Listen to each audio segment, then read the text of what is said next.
Boa noite, esta é a CNN Brasil, este é o WW. Desde que Vladimir Putin restabeleceu o regime do homem forte em Moscou, nunca foi fácil ser oposição ao governo na Rússia. E isso já leva aí mais de 20 anos. Mas a morte hoje de Alexei Navalny, o mais destacado político oposicionista, numa prisão gelada, é um divisor de águas, até mesmo para os padrões da ditadura russa. O sistema presidido por Putin começou fraudando eleições, intimidando qualquer adversário, depois passou a matar quem considerava inimigo e agora está consolidando um regime de terror. A invasão da Ucrânia mudou a Rússia para pior. A guerra serviu também para angariar simpatias de governantes de vários países, que mesmo sendo democracias, como é o caso do Brasil, em nome da contestação da ordem liberal americana, fecham os olhos para o que acontece na Rússia e para os crimes de Putin na Ucrânia. E anseiam pelo privilégio da companhia dele, esperançosos de que Putin viaje ao Brasil no final do ano para um encontro do G20. Por mais medo que espalhe, Putin está na armadilha dos homens fortes. Vão ficando eles, os homens fortes, cada vez mais paranoicos e inseguros, aproximando-se do fim da própria vida. No fundo, a liquidação de qualquer oposição demonstra apenas que o homem forte não se sente tão forte assim. Nessa edição, vamos tratar também da bilionária multa que sacudiu o império de negócio Donald Trump nos Estados Unidos e dos efeitos das políticas sociais no mercado de trabalho no Brasil. Primeiro, meu agradecimento e boa noite aos participantes aqui da nossa roda. Começando aqui, está remoto conosco, o professor Leonardo Trevisan. Ele leciona Relações Internacionais na ESPM. Leonardo, muito obrigado pela disposição de participar da nossa roda. Boa noite.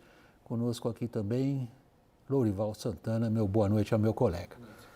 Vamos começando pela morte de Alexei Navalny nesta sexta-feira. Calou uma das principais vozes contrárias ao regime de Vladimir Putin na Rússia. Ele se junta a diversos outros casos de opositores que perderam a vida nos últimos 20 anos. Acompanhe. Segundo o Serviço Federal Prisional da Rússia, Navalny se sentiu mal após uma caminhada, perdendo quase imediatamente a consciência. O ativista morreu aos 47 anos numa prisão no Ártico, onde cumpria sentenças que somavam mais de 30 anos por diversas acusações. Os Estados Unidos e a União Europeia culparam o governo Putin pela morte.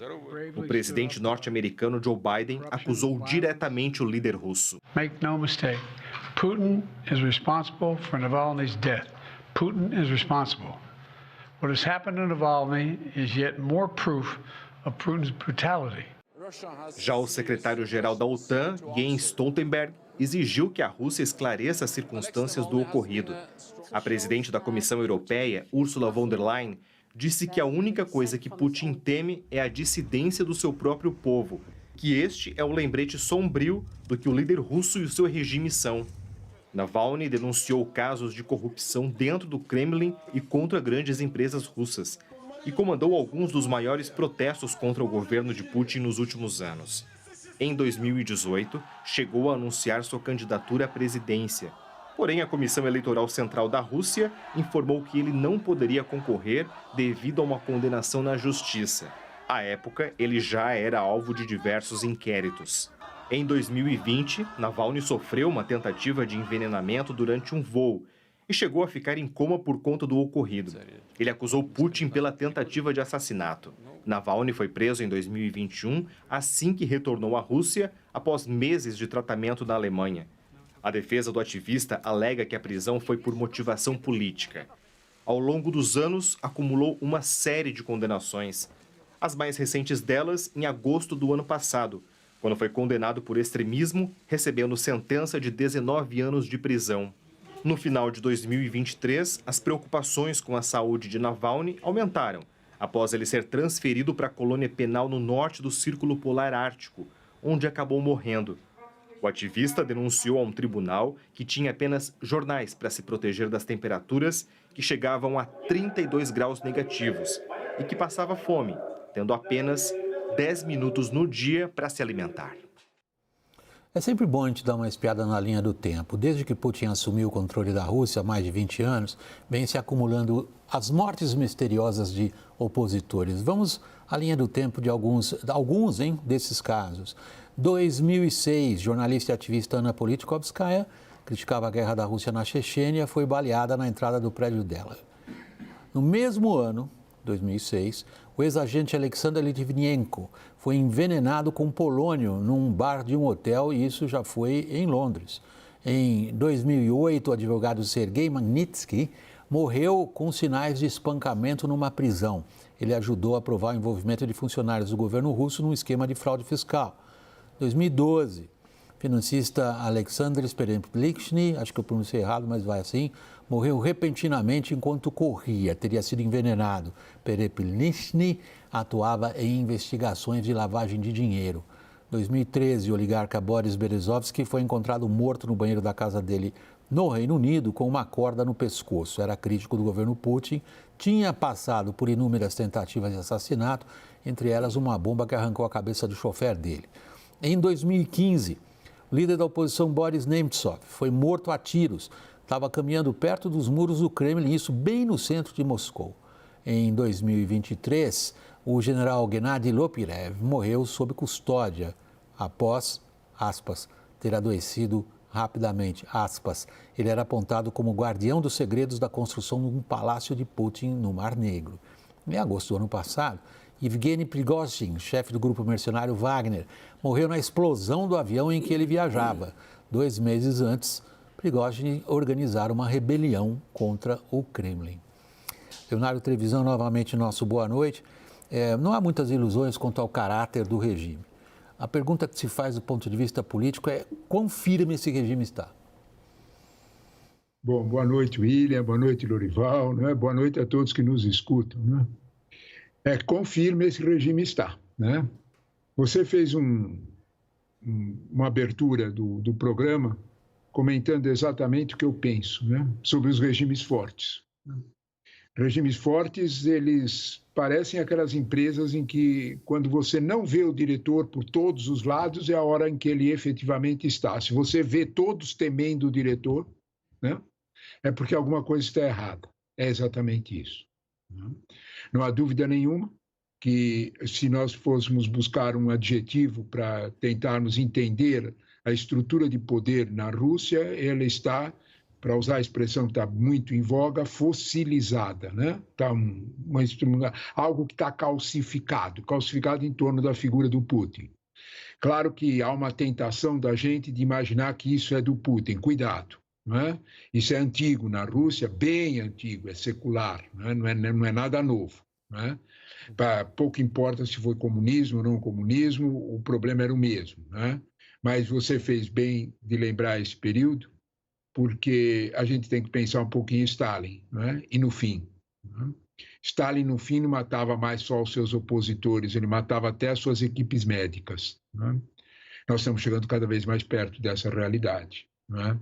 Há um quadro bastante preocupante de que Putin já não consiga mais separar quem são seus efetivos inimigos daqueles que são os inimigos imaginários. Nessa linha do tempo que você fez dessas mortes, né, que você apresentou, muito interessante as mortes relatadas, mas a gente precisa lembrar, nessa sequência de mortes, dos empresários que num inverno de mais de 20 graus abaixo de zero, esquecem as janelas abertas e caem, né, para fora e morrem na queda, né, dos apartamentos. São vários. Né? Então, portanto, de alguma forma, quando a gente olha para esse quadro, o regime está com medo, o regime está, de alguma forma, precisando matar. O regime que precisa matar, ele está frágil, não há dúvida nenhuma. Né? A gente quase cai numa postura, eu não quero cair na postura ético-filosófica, embora ela tenha todo o meu respeito. A gente se deixa, muitas vezes, atrair por frases como essas que eu falei, que o Renato acabou de falar, Lorival, que é essa brutalidade, esse terror, na verdade, no fundo traz uma fraqueza. Mas eu acho que, do ponto de vista da análise política, continua a mesma pergunta para nós no ar, Lorival. Tentar estabelecer, a partir disto que a gente registrou, dizer, não há mais escape possível em termos de oposição na Rússia que não termine na eliminação física do oposicionista. É isso que está acontecendo, não podemos fechar os olhos a isso. É muito grave, mesmo para uma Rússia do século XXI, isto é grave. O que isso demonstra sobre a capacidade do regime? Bem, para entender a forma como o Putin governa a Rússia, a gente tem que entender a cultura da KGB, né? Ele trouxe a cultura da KGB, que era executada e que foi substituída pela FSB, que ele dirigiu, executada em escala, né, nas sombras, né, da espionagem e da contra-espionagem. Ele trouxe isso para a luz do dia num país de mais de 100 milhões de habitantes, o maior país do mundo em território. E aí a oposição, ele trata com as táticas da contra-inteligência, né, da eliminação, primeiro do descrédito, né, de você destrói a reputação, depois, se isso não for suficiente, você elimina fisicamente a pessoa depois de tolher os movimentos dela, né? Então, ele tem feito isso sistematicamente desde o primeiro dia em que ele pisou no Kremlin. E, aliás, antes até, né, quando ele foi diretor de segurança para o Yeltsin, isso em meados dos anos 90, depois se tornou primeiro-ministro em 99, e para lidar com os chechenos, né, o separatismo checheno, que ele, inclusive, transformou em separatismo checheno. Quer dizer, em grande medida era um movimento por mais autonomia. Havia elementos radicais dentro daquele movimento, mas o Putin identificou no movimento checheno a oportunidade de ganhar relevância, se tornar conhecido. Ele era absolutamente desconhecido. Por definição, alguém que é espião é desconhecido, né? E aí foi ganhando notoriedade, né, ganhando o respeito dos russos. E, de fato, em março de 2000, até foi uma eleição bastante apressada, exatamente para não dar chance para a oposição, né, de fazer campanha. A eleição foi antecipada, né? Normalmente as eleições eram em maio ou em agosto, foi antecipada para março, exatamente para isso. E aí até hoje é em março. Daqui a um mês tem eleição, né? Dorival, tem uma coisa que você me lembra, a gente é obrigado a falar um pouco de história russa quando a gente vê o que está acontecendo agora. Tanto o Leonardo quanto você fizeram referência aos aspectos culturais, você foi mais específico e trouxe o que é a cultura da KGB, o que é a cultura da Tcheca, o que é a cultura dos órgãos de segurança. Para o Putin continua sendo o herói Félix Dzerzhinsky. A Tcheca é estabelecida por Lenin, no comecinho ainda ali da Guerra Civil, e cujo estátua eu estava lá quando ela foi derrubada em Moscou. Houve uma mudança. A KGB se encarou durante um bom período, e esse período é o período de Gorbachev até o Putin, como uma espécie de grande escola de quadros capazes de formar as pessoas para governar uma potência como a Rússia. Agora, a gente vê no período do Putin um acentuado recurso à brutalidade que não estava no começo. É nessa direção que vai a minha indagação para nós, né, que gostamos da Rússia, temos admiração pela Rússia. Claro. Todos nós aqui três lemos os grandes e ouvimos os grandes compositores russos. Cultura russa é algo dentro da gente, a gente não pode confundir uma coisa com a outra. Claro. Putin com cultura russa, eu faço questão de fazer essa diferenciação aqui, mas volto ao problema. Putin soube se reorganizar depois da rebelião do Prigozhin, que evidentemente morre no acidente aéreo dos mais suspeitos possível, ou ele continua nessa luta interna? Passo a palavra a você, depois a Leonardo, ou o inverso, como vocês querem? Leonardo, por favor. Dorival, você tocou no problema central aí, que é a origem do Putin, né? Que é KGB, né?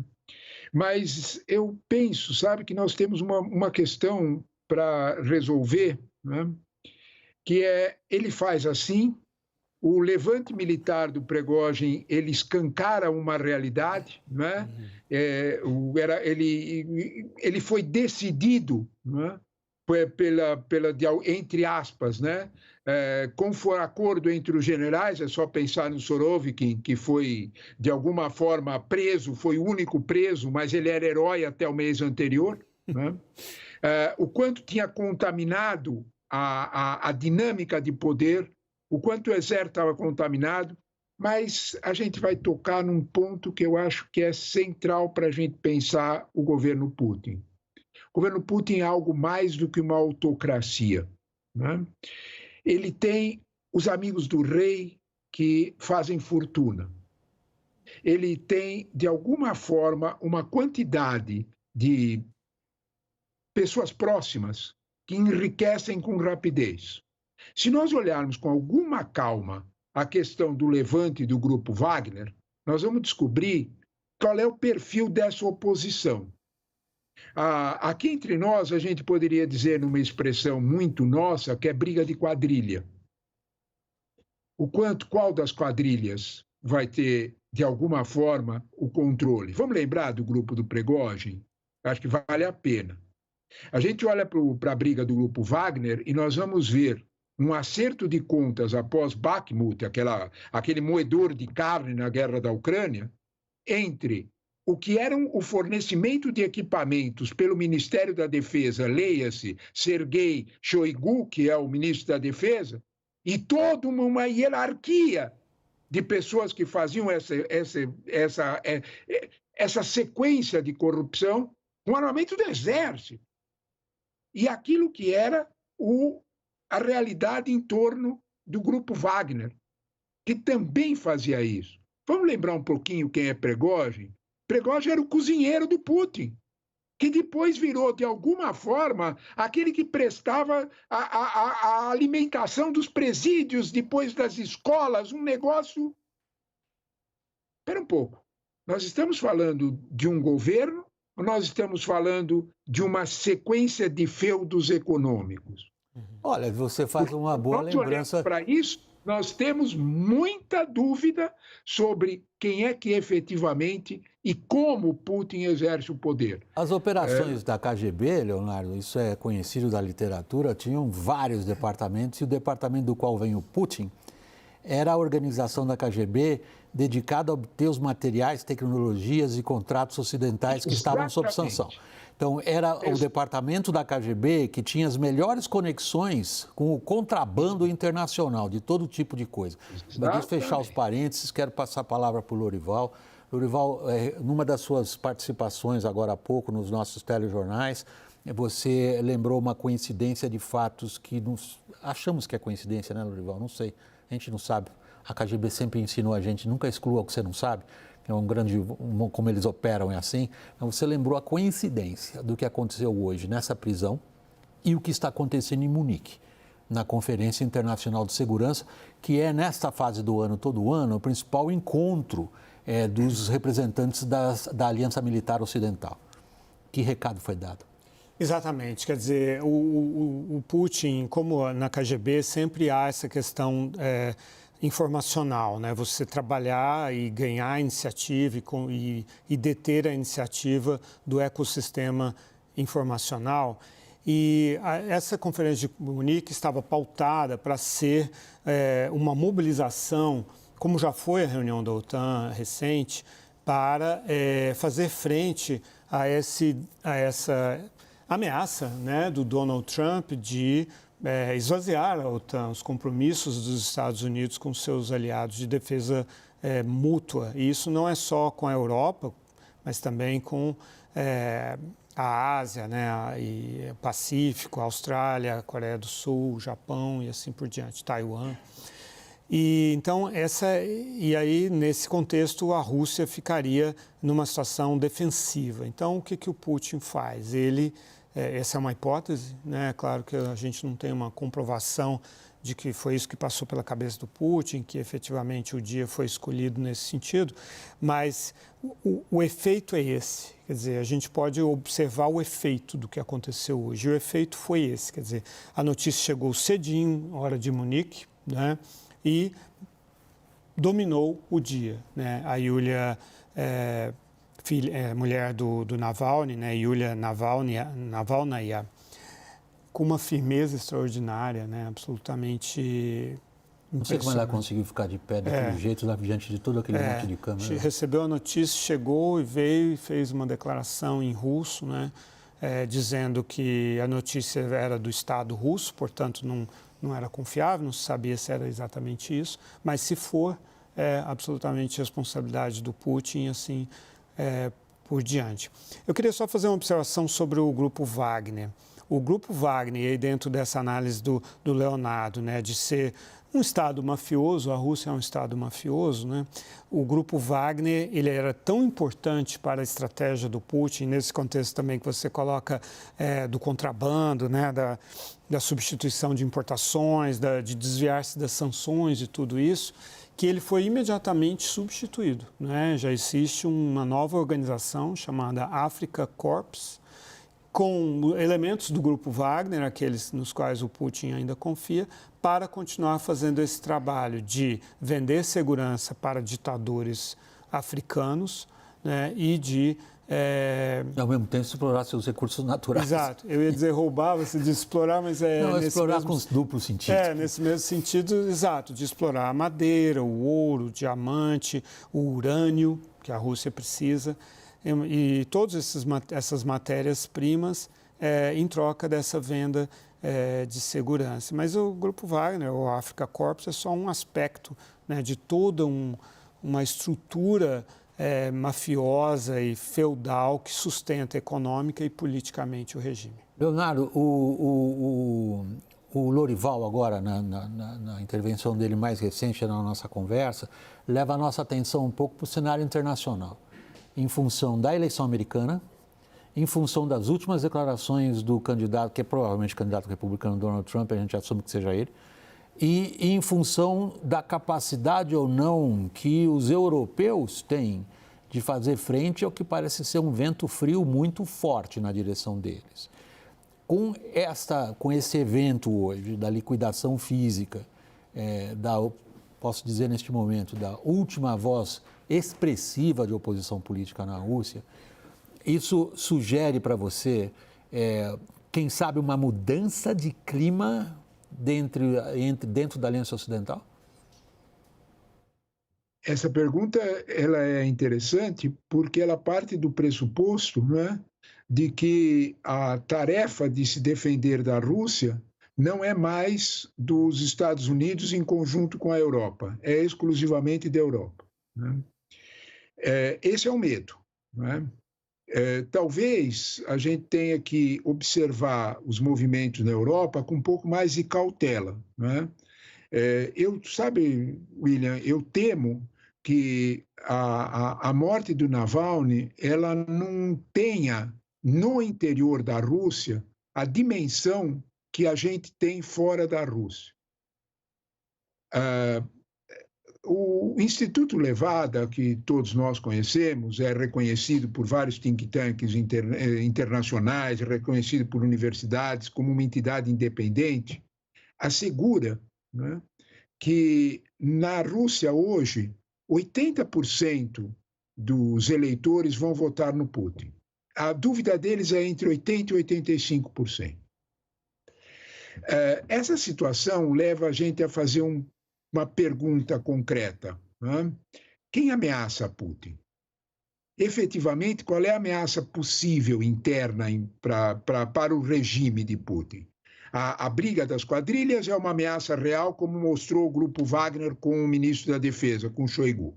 Mas para por aí não, né? Vocês lembraram a transformação do Grupo Wagner em operação real na África inteira, e na África inteira ela é, de fato, poderosa para prestar serviços para pequenas unidades, dar garantia a ditador, roubar, eu prefiro o verbo de roubar, né? Riquezas e amealhar recursos com isso. Essa é a política externa russa possível. Ela é assim em Belarus, ela é assim em outros lugares. A pergunta que eu gostaria de fazer, que complementa a que você me fez, é: um Estado com essas dimensões ameaça efetivamente a Europa? Parece brincadeira isso. Não, a pergunta, né, é para o programa inteiro. Parece Leonardo. Real isso, né? Ele ameaça. Porque se nós olharmos, William, você conhece aquilo muito melhor que todos nós. Se nós olharmos para a Ucrânia, os exercícios iniciais da ação militar russa foi de uma confusão inimaginável. Eles não tinham competência operacional, eles não tinham estrutura operacional. talvez a gente precise olhar para a segurança europeia muito mais pelo medo da orfandade americana do que pelo poder efetivo russo. Uma coisa é a realidade interna russa, outra coisa é a ação externa. Não, eu entendo, Leonardo. A tua pergunta é tão abrangente que eu teria que fazer um programa inteiro sobre ela. Vamos fazê-la. A gente tem um programa semanal da Blá. Vamos atrás dessa questão. Afinal de contas, qual é o tamanho da ameaça russa? A gente tem várias declarações de líderes europeus nos últimos dias, dizendo entre 3 e 5 anos eles atacam um país da Europa do Norte. Tem outros dizendo, como você diz, não, eles demonstraram essa incapacidade. Mas eu queria trazer para o Lorival uma questão ainda antes da gente fechar esse segmento do programa e passar adiante. Nós vamos, depois do intervalo, já vou adiantando, dando um spoiler, falar da situação do Trump nos Estados Unidos. Putin vem ao Brasil? Bom, o Brasil é signatário, né, do Tratado de Roma, certo? Legalmente ele não pode vir. E aí eu faço um paralelo com a África do Sul. Houve um desejo inicial do governo do Ramaphosa, né, Cyril Ramaphosa, que também é parceiro, né, da Rússia, tem laços históricos, né, a luta contra o apartheid teve apoio da União Soviética. Muitos dos líderes do Congresso Nacional Africano estudaram em Moscou, foram acolhidos em Moscou, etc, etc. E ele não pôde. A África do Sul, bem ou mal, é uma democracia ainda, um Estado de direito. Então, faço um paralelo com o Brasil. Acho que nós também temos, nossa democracia tem sofrido ataques de todos os lados, mas ainda somos uma democracia, né? Então, acho que o presidente Lula pode desejar isso. Aliás, ele lamentou na África do Sul a ausência do Putin numa entrevista a um jornal sul-africano, mas eu acho que o Putin não pode vir ao Brasil. O Supremo Tribunal Federal, enfim, as instituições brasileiras não podem permitir isso. Lorival e Leonardo, um instantinho de paciência, também um instantinho de paciência a você que nos acompanha. Nós vamos para o intervalo comercial e na volta vamos abordar o ex-presidente americano Donald Trump, é condenado a pagar 355 milhões de dólares num caso de fraude fiscal. Até já.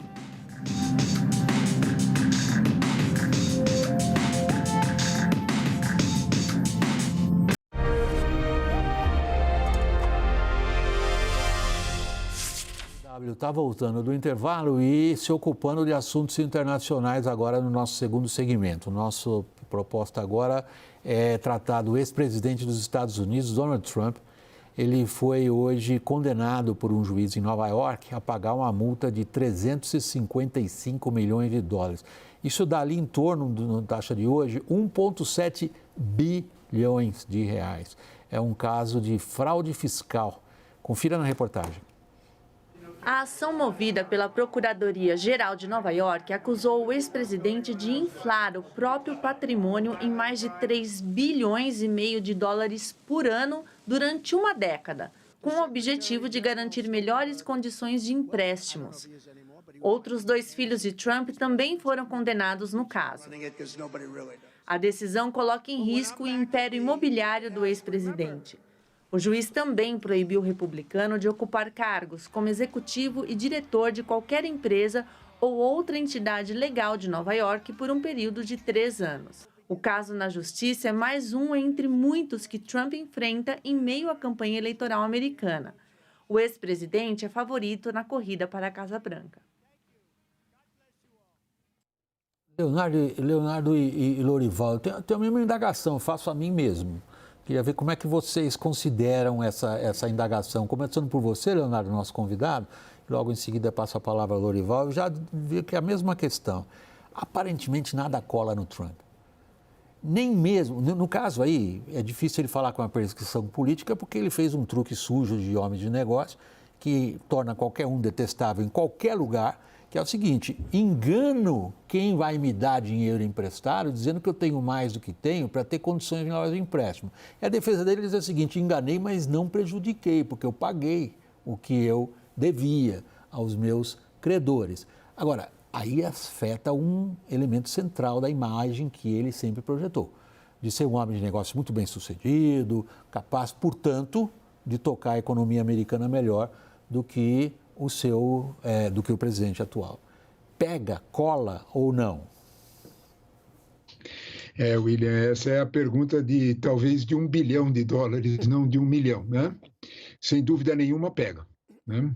Sem dúvida nenhuma, a gente precisa entender o que é que está acontecendo com o eleitor médio americano que está fazendo essa escolha, né? As pesquisas estão sinalizando isso. A preocupação é mundial, né? A preocupação está na capa da Economist. Toda vez que alguma preocupação chega na capa da Economist, eu presto atenção, né? Ela está lá, né? E não foi numa capa só. Qual é a preocupação? A última, só para ser do que você está falando, a última é muito boa. Diz assim, a direita está ficando gagá. Exatamente, exatamente. Eu tenho muito medo das previsões da Economist faz muito tempo. Eu também vi essa capa e fiquei bem, vamos dizer assim, curioso, né? Mas prossiga, agora, Leonardo, por favor. Não, porque a sua menção foi perfeita, né? Só que nós temos que lembrar o seguinte, por que está acontecendo isso? Porque o Trump disse na eleição de 2016 uma frase que é inesquecível. Ele, na Trump Tower, questionado por jornalistas, ele disse o seguinte: eu posso descer aqui na Quinta Avenida, dar um tiro em alguém e eu não perderei um único voto. Os fatos estão provando que ele tinha razão. O que está acontecendo? O que está acontecendo que ele não perde votos com essas condenações todas? Nós temos uma explicação fácil. Ele se dá à áurea do perseguido, a vítima. Eu penso que há uma outra situação. Eu acho que o Trump fala exatamente para aqueles que têm medo. Não é de hoje que medo vende. Se a gente quiser, a gente brinca com o Hitchcock. Mas a gente, de alguma forma, pode olhar para esse tipo de medo e qual é o perfil desse medo, né? Uma das coisas que mais me chama a atenção é que numa economia que derrubou a inflação de 9,1 para 3,1, que tem um crescimento econômico, quando o mundo inteiro está parando, está sofrendo, os Estados Unidos no primeiro trimestre cresceu 2%, no segundo cresceu 2,1%, no terceiro explodiu para 4,9%, no quarto foi a 3,3%. Quando se olha para essa economia, que em dezembro o consumo das famílias subiu 2,9%, as famílias estão gastando, a gasolina está barata. O que está acontecendo? Como é que pode, nesse mesmo contexto, a pesquisa do Financial Times da Universidade de Michigan dizer que 11 pontos, 42% dos americanos consideram o Trump melhor administrador econômico contra 31%, quando eles estão vivendo na bonança. Leonardo, peraí, tem um monte de questão que você colocou. Peraí. Tem um monte de coisa que você pôs na mesa de uma vez só. Deixa eu botar o Lorival na conversa e a gente voltar em tudo isso, Lorival. As pesquisas mostram que o eleitor moderado, republicano moderado e independente dos 7 estados pêndulos que decidem a eleição, virariam, o que vota em Trump, em princípio, viraria o voto e não votaria no Trump, não necessariamente votaria no Biden, mas não votaria no Trump, se ele fosse condenado por um júri, né? Por um júri, ou seja, num processo criminal. Né? Não foi o caso hoje. Que não é o caso de hoje, exatamente. Hoje foi uma decisão de juiz monocrática, né? E que ele vai apelar. Então, é claro que é por isso que esses estados são estados pêndulo, porque não há um apoio incondicional aos republicanos e muito menos ao Trump, que é um capítulo à parte da história do Partido Republicano. Esse é um ponto. Com relação à questão da inflação, de fato, os números da economia americana são bons. O juro ainda está alto. E esse juro alto, ele tortura a chamada classe média americana, né, porque todo americano está sempre pagando uma hipoteca, classe média, né, uma hipoteca de casa, né, e às vezes um leasing de automóvel, na verdade. Então, mas, acima de tudo, ficou o trauma de 2022, maio de 2022, quando a inflação bateu em 9,4%. Que foi a maior hipoteca dos últimos 25 anos. Maior inflação, Não, aí as hipotecas. E aí as hipotecas também, que aí isso retirou todo o oxigênio de capacidade de compra, de poder de compra dessa classe média e baixa que é a eleitora do Joe Biden. Então, são os negros, os latinos, também os brancos de colarinho azul, que ainda sindicalizados, ainda votam nos democratas, assim por diante. Votaram no Biden em 20. E não é que eles vão votar no Trump, é que eles não estão animados para sair para votar, né? E isso é suficiente para, num sistema do colégio eleitoral, não no voto popular, embora as pesquisas estão dando vitória do Trump no voto popular, sim, o que seria uma coisa que não acontece há mais de 20 anos. Os republicanos sempre perdem no voto popular, mesmo quando ganham no colégio eleitoral. Então, esses são os elementos, mas tem chão ainda, tem todos esses processos judiciais que o Trump enfrenta, que não pegam bem, né, por mais que ele consegue utilizar bem, é verdade, mas acho que tiram a energia de parte do apoio dele, e ele consegue utilizar perante aquele eleitorado que é cativo. Tem dois aspectos que vocês levantaram. Eu vou separá-los um pouco, porque eles são muito abrangentes, cada um por si. Um deles é a resiliência do Trump como personagem político, né? Você mesmo estava dizendo agora, Lorival, se as coisas continuam como estão, os estados pêndulo, ele ainda tem uma grande chance. Sim. E as pesquisas estão mostrando isso. Ele vence. Como o Leonardo diz, o Leonardo deu ênfase em aspectos um pouco mais amplos, de medo, de sentimento, de formação de opinião do eleitorado americano. Parece claro que ele capturou o Partido Republicano em plataformas que a gente... Lorival, 10 anos atrás a gente não poderia imaginar um candidato à presidência dos Estados Unidos vindo do Partido Republicano dizendo o que o Trump disse sobre a situação internacional. Sim. Aí minha pergunta a vocês dois é: quanto que isto é o Trump, com as suas peculiares ideias de como é que funciona o sistema internacional e o papel dos Estados Unidos nele, mas quanto, começando por você, Leonardo, isto hoje é uma característica isolacionista de grande parte do eleitorado americano, sobretudo o eleitorado republicano? Essa pergunta é a pergunta de um outro programa inteiro, né? Porque se a gente olhar para isso aí, nós vamos ver que quando você fala, por exemplo, no como lidar com a China, põe ou não põe barreira comercial, os democratas não foram nada diferentes dos republicanos.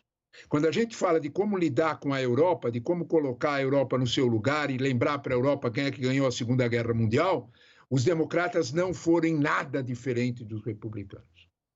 Quando a gente olha para, de alguma forma, o isolacionismo dos Estados Unidos, nós estamos vendo claramente o medo de os Estados Unidos perderem o controle. O desafio, né? A tal da armadilha do Thucydides está mais presente que nunca, né? Tem um desafio à potência hegemônica, tá visível, né? Esse desafio, ele é capaz de mudar voto? William, a primeira questão que nós... É claro, o Lorival tem razão quando ele fala dos estados pêndulos, mas a primeira questão que nós temos que lidar é do que é que o americano tem medo. O que é que ele tem medo? Porque se nós olharmos bem, não é? A classe média americana não foi em 2022 que ela passou a ter medo da hipoteca. Ela vem temendo a hipoteca faz mais de 30 anos. A concentração de renda nos Estados Unidos ela é forte há mais de 30 anos. Ela se acelerou brutalmente com as big techs. É disso que nós estamos falando. Nós não estamos falando só do Rust Belt, do cinturão de ferrugem que pega toda a indústria americana. Nós estamos falando de uma realidade que é concreta.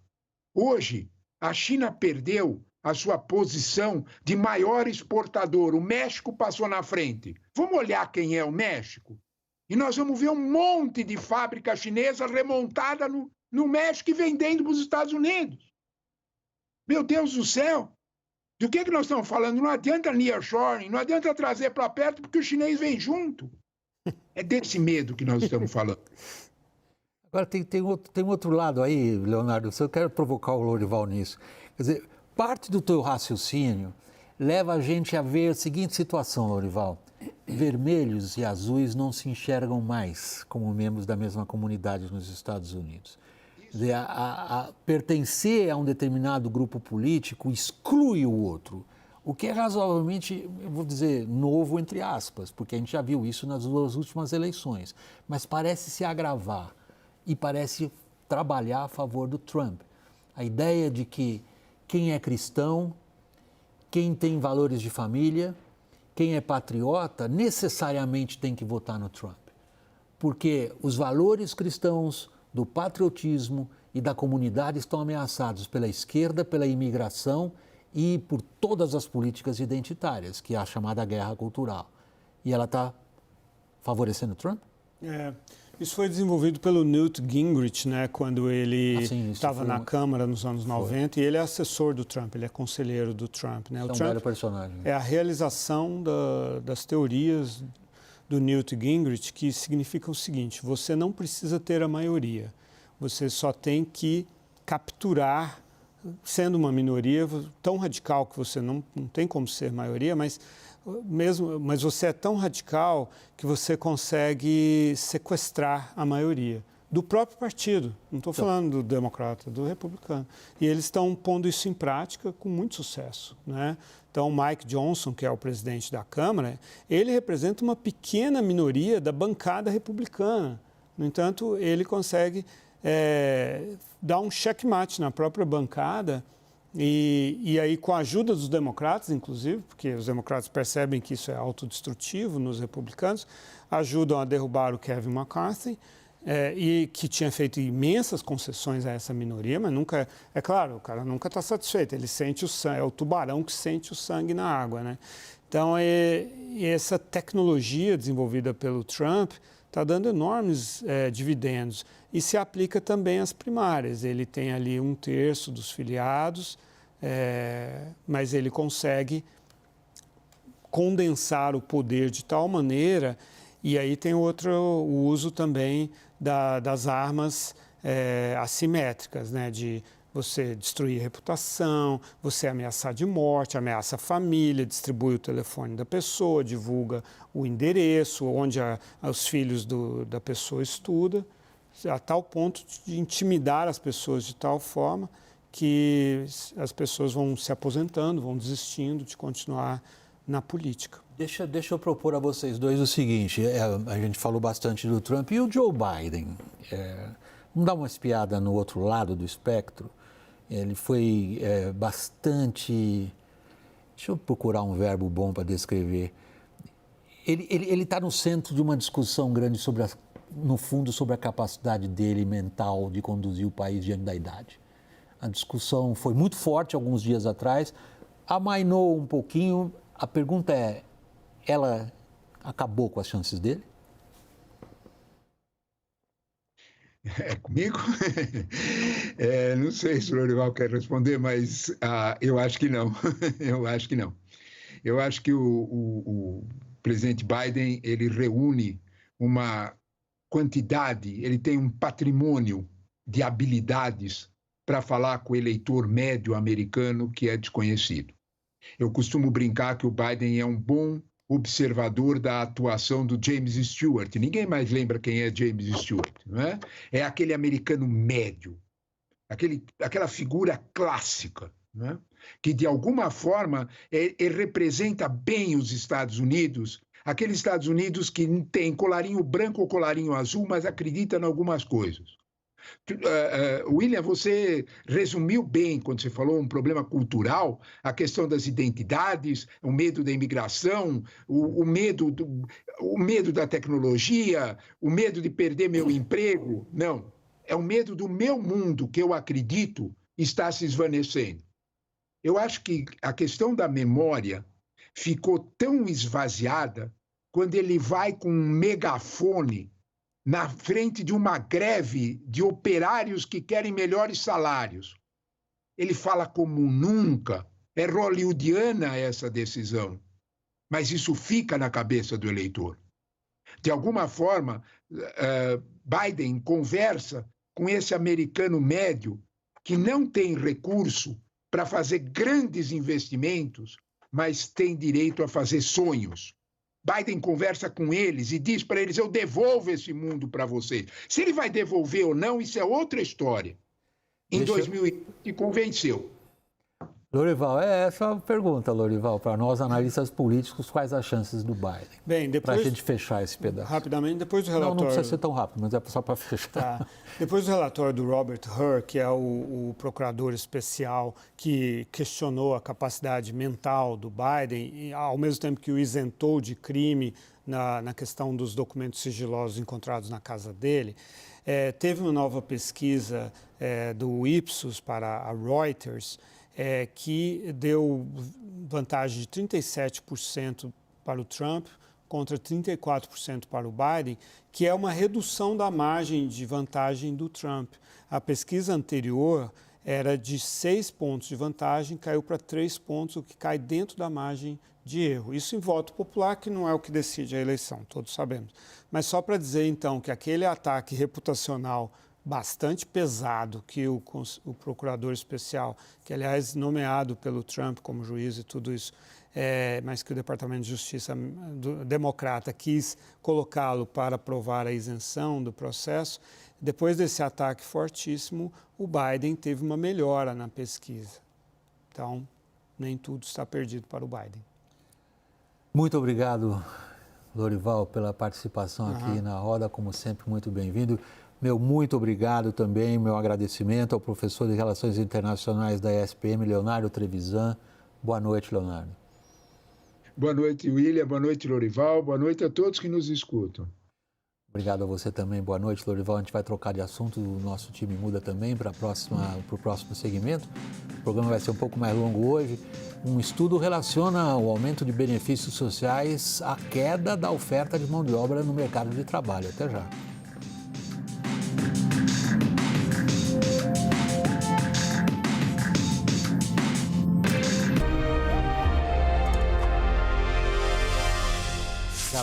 Voltando do intervalo. Pessoal, nós temos um grande assunto para vocês, que é o que os benefícios sociais provocam no mercado de trabalho. Mas antes, meu boa noite e meu agradecimento aos que então agora fazem parte da roda, começando pelo José Márcio Camargo.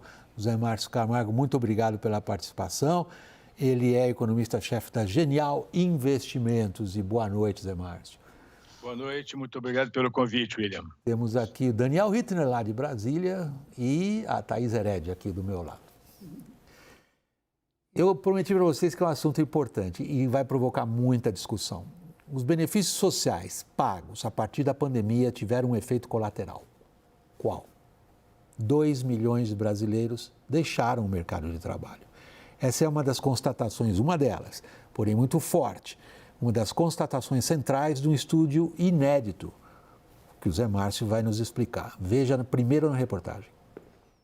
O estudo da Genial Investimentos foi atrás de uma resposta para um fenômeno recente na economia, a queda na taxa de participação da população economicamente ativa, aquela que tem uma ocupação ou está à procura de um trabalho dentro da população em idade ativa, que considera todos os brasileiros aptos a trabalhar.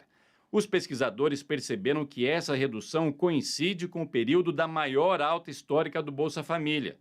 Até 2020, o programa de transferência de renda representava uma média de 19% do salário mínimo. Durante a pandemia, sob o nome de auxílio emergencial, passou para mais de 45%, oscilando um pouco até o fim de 2022, ainda chamado de Auxílio Brasil. Novamente, como Bolsa Família, o benefício chegou a 50% de um salário em setembro de 2023. Enquanto isso, desde setembro de 2022, os menos escolarizados foram a força de trabalho que mais perdeu participação no mercado, como mostra a linha vermelha do gráfico, que separou os trabalhadores pelo grau de instrução. Considerados todos os fatores, o estudo chegou à conclusão de que o aumento no Bolsa Família de cerca de R$ 200 antes da pandemia para aproximadamente R$ 600 hoje foi responsável por uma queda de 1,7 ponto percentual a mais da taxa de desemprego em 2023. São 2 milhões de pessoas que desistiram de uma ocupação ou de procurar por uma e deixaram de ser consideradas parte da população economicamente ativa. A diferença pode explicar por que os modelos para prever a taxa de desemprego de 2023 entre 8,5% e 9% ficaram acima do registrado, de 7,5%. Mas os pesquisadores ainda atribuem a isso mais um fator. Enquanto os benefícios sociais tiveram forte aumento, houve queda em 2023 do salário real, causada pela inflação ocasionada em 2022, o que também diminuiu os incentivos para se inserir no mercado de trabalho. José Márcio Camargo, vocês não hesitaram como pesquisadores, você está à frente desse estudo, em pisar num terreno muito delicado, de grande de sensibilidade política. Porque uma das conclusões do estudo, por exemplo, de implicação política evidente, é a afirmação que o aumento das transferências sociais diminuiu o incentivo de se inserir no mercado de trabalho, e isso justamente junto ao trabalhador menos qualificado, de renda menor, como o gráfico mostrou. Zé Márcio, por favor. Realmente, quer dizer, antes de mais nada, muito obrigado pelo convite de estar aqui. Quer dizer, a gente fez esse trabalho um pouco em função... existe uma tradição na teoria econômica, tá certo, de que programas de transferência de renda tendem a reduzir o incentivo do trabalhador a buscar novos empregos. É claro que isso depende muito do volume da transferência. Lá quando o programa de Bolsa Família foi introduzido, a transferência era uma transferência relativamente pequena, ou seja, R$200 era uma quantidade de dinheiro muito pouca, muito pequena. Isso não justificaria parar de procurar emprego, mesmo para aqueles trabalhadores que tinham um salário real muito baixo. Mas quando você chega em metade do salário mínimo, num país em que aproximadamente 50% dos trabalhadores ganham um salário mínimo ou menos, aí o incentivo para não procurar emprego começa a ficar muito forte, tá certo? Eu sei que existe uma discussão enorme sobre isso, afinal de contas eu participei dessa discussão quando eu era acadêmico na PUC do Rio de Janeiro, tá certo? Existe uma discussão enorme sobre isso no Brasil, se os programas de transferência de renda efetivamente desincentivam o trabalhador a procurar emprego, como que isso acontece, mas ninguém nunca tinha medido, pelo menos que eu saiba, ninguém tinha medido com cuidado o efeito efetivo desse processo. O que esse documento mostra é que, enquanto a transferência era uma transferência relativamente pequena em relação ao salário mínimo, ela não afetou a oferta de trabalho. Mas na hora que ela começou a ficar substancial em relação ao salário mínimo, ela começou a afetar o mercado de trabalho. Afinal de contas, quer dizer, existe um custo para a maior parte dos trabalhadores, existe um custo de trabalhar. Tá certo? Consequentemente, quer dizer, se você dá um dinheiro gratuito e o trabalhador não precisa de trabalhar, esse incentivo começa a ficar importante. É isso?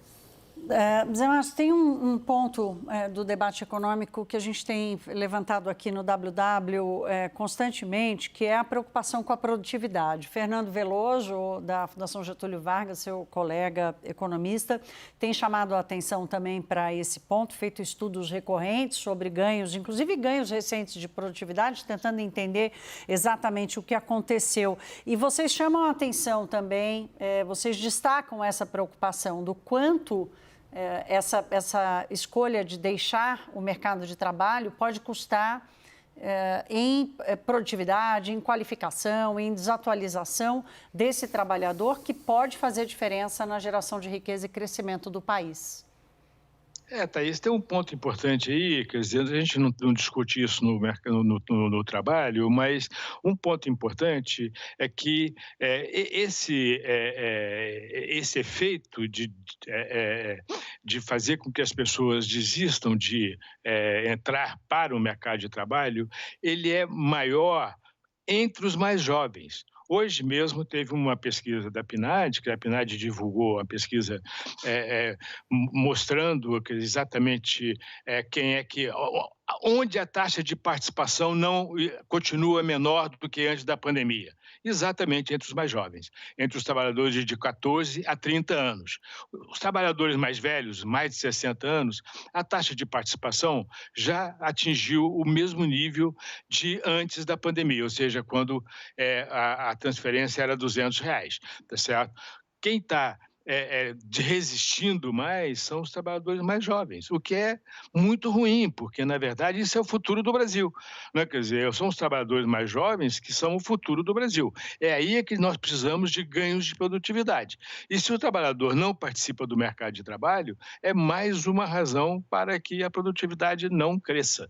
E isso é um problema complicado, realmente. Eu acho que isso reforça essa questão aí do Fernando, que tem se preocupado bastante com a questão da produtividade, que é essa questão de que, olha, sem ganhos de produtividade não tem crescimento da economia. Daniel. Zé Márcio, boa noite. Eu queria trazer um argumento para a sua apreciação, para a sua análise. Muito recentemente, eu fui conversar com a Letícia Bartolo, que é secretária do Cadastro Único, pesquisadora do IPEA, hoje braço direito do ministro Wellington Dias no Ministério do Desenvolvimento Social, com, obviamente, sem os números que você está apresentando agora, mas com o mesmo raciocínio. E ela me cortou e disse, olha, não vá pela tese do efeito preguiça, como ela alcunha essa tese de que os benefícios sociais tiram as pessoas do mercado de trabalho. E eu pedi, olha, com que argumentos a senhora sustenta essa tese? E ela colocava o seguinte, entre janeiro e novembro de 2023, foram criados 1,9 milhão de empregos com carteira assinada. Desses 1,9 milhão, 90% dos novos empregos são de pessoas que constam do Cadastro Único e 70% são de pessoas que estavam na lista de contemplados do Bolsa Família. Tese dela, não há que se falar em efeito preguiça. Como rebater a secretária Letícia Bartolo? Bom, em primeiro lugar, eu acho que o nome não deve ser efeito preguiça, tá certo? Não é uma questão de que o trabalhador está com preguiça de trabalhar. Não é esse o ponto, tá certo? O ponto é o seguinte, o trabalhador, ele avalia, né, o custo e benefício de trabalhar. Tá certo? Para usar uma terminologia bem técnica aqui, em teoria econômica. Ele avalia o custo e benefício de trabalhar. Se o custo de trabalhar é maior do que o benefício, ele não vai trabalhar. Não é porque ele está com preguiça, é porque ele é racional, tá certo? Para levar o ponto ao limite. Então, é o seguinte, esse trabalhador, ele é racional. Ele olha e fala, olha aqui, eu vou trabalhar, se eu for trabalhar, eu vou ganhar R$900. Se eu não trabalhar, eu vou ganhar R$600, tá certo? Do Bolsa Família. Essa diferença aí não compensa o custo de eu ir trabalhar.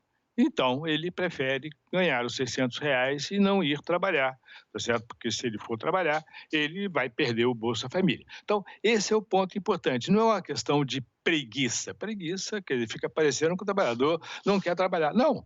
O problema é o seguinte, o trabalhador é um trabalhador que tem pouca produtividade, ganha um salário muito baixo, consequentemente, quando a hora que ele compensa o que ele ganha com o que ele poderia ganhar ganhando só o Bolsa Família, ele prefere ficar só com o Bolsa Família do que conseguir ir trabalhar. Esse é o ponto, tá certo? Não o trabalhador é racional. Vamos deixar bem claro isso. Quer dizer, o problema não é que o trabalhador é um preguiçoso, não. Ele é racional, tá certo? Ele vai lá implicitamente, é claro que ele não faz a conta na ponta do lápis. Ali, intuitivamente, só uma ele coisinha, faz a conta. Como que a gente poderia explicar o fato de que 90% dos empregos criados no ano passado com carteira assinada, muito provavelmente empregos de baixo salário, né? Baixo salário médio. Como explicar que esses empregos foram adquiridos, né? As pessoas que preenchem esses postos de trabalho são pessoas do Cadastro Único, 70% são do Bolsa Família. Qual é o tamanho do Cadastro Único? Compara o tamanho do Cadastro Único com a redução na taxa de participação. O que a gente mostra é que aproximadamente 2 milhões de trabalhadores deixaram de ser desempregados. Tá certo? Por quê? Porque pararam de buscar trabalho. É a razão errada para reduzir o desemprego. Tá certo? Agora, quantas pessoas estão no cadastro único? São 25 milhões de famílias, dá 30 e poucos milhões de pessoas. 30 e poucos milhões de pessoas. Então, compare esses 2 milhões com 32 milhões de pessoas, você vai ver que não tem nenhuma surpresa que 2 milhões de trabalhadores foram empregados com carteira assinada vindo do cadastro único. Tá certo? É tão simples quanto isso. É uma questão de tamanho do universo que você está trabalhando. Você está olhando num universo de 2 milhões de pessoas ou comparando com o universo de 32 milhões de pessoas. É claro que, na hora que você vai comparar essas coisas, fica difícil de você fazer a conta.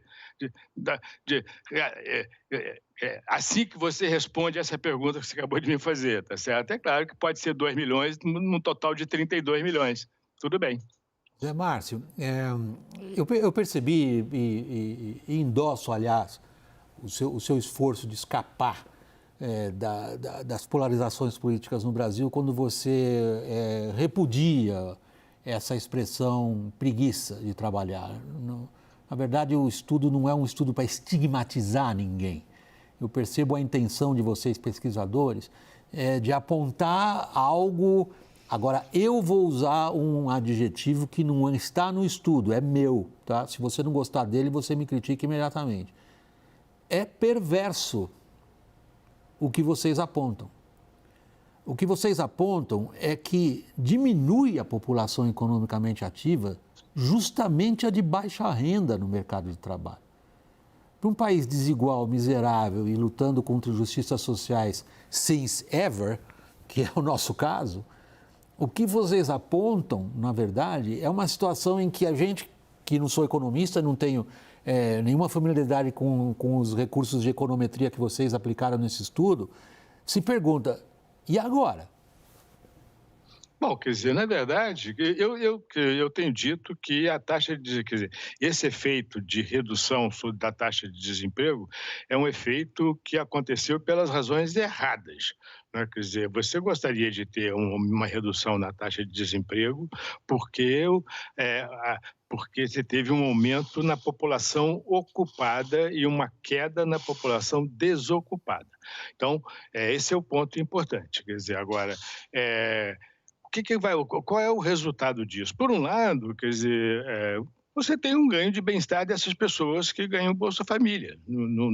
É óbvio que tem um ganho de bem-estar. As pessoas estão escolhendo não procurar emprego, tá certo? Então, quer dizer, elas acham que elas têm... elas preferem. Se elas preferem, é porque é melhor para elas, tá certo? Para a sociedade como um todo, para o país, é ruim, porque você está, primeiro, diminuindo a oferta de trabalho, tá certo? Você está diminuindo a oferta de trabalho de pessoas mais jovens. Isso significa que você vai ter mais pressão sobre o mercado de trabalho e, inclusive, você pode ter mais pressão sobre o salário real e gerar mais pressão inflacionária. Na verdade, concomitantemente antes desse aumento no Bolsa Família, você teve a reforma trabalhista. A gente está fazendo um outro trabalho vendo qual foi o efeito da reforma trabalhista sobre o mercado de trabalho.